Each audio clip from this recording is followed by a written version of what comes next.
Jed, ano yung dahilan ng pagpapaliban ng Senado sa dapat sanang hearing ng Blue Ribbon sa susunod na linggo?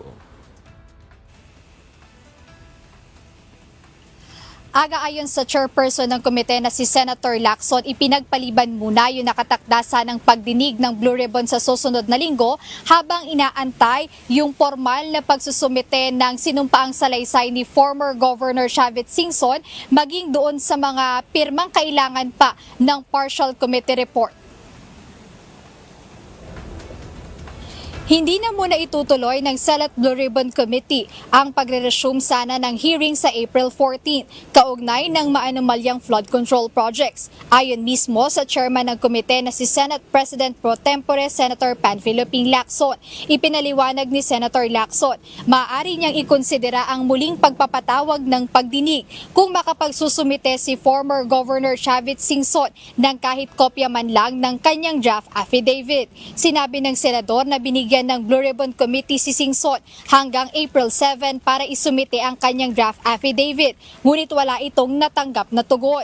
Una nang nabanggit ng senador sa mga nakaraang interview na personal na nagpahayag si Singson ng pagnanais na magbigay testimonya sa pagdinig ng komite, kaugnay ng kontrobersyal na mga proyekto kontra baha.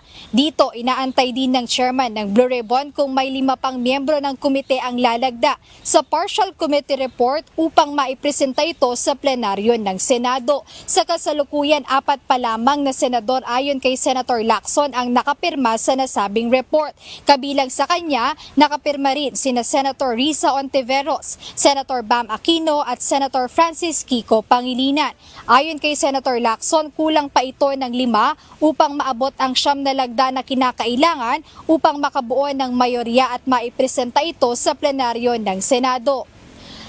Minarapat din na ipagpaliban yung pagdinig ng Blue Ribbon sa susunod na linggo dahil nga dito sa nakataas na national emergency sa bansa. At bukod dito, binanggit din ni Senator Lacson na kinokonsidera niya na maghain ng chairman's report kaugnay nitong issue ng kontrobersyal na flood control projects at isumite ito sa Office of the Ombudsman kasama pa yung mga dokumento, transcript at iba pang mga ebidensyang nakalap sa mga nakaraang pagdinig ng komite. Ayan muna update, balik sa inyo Aga.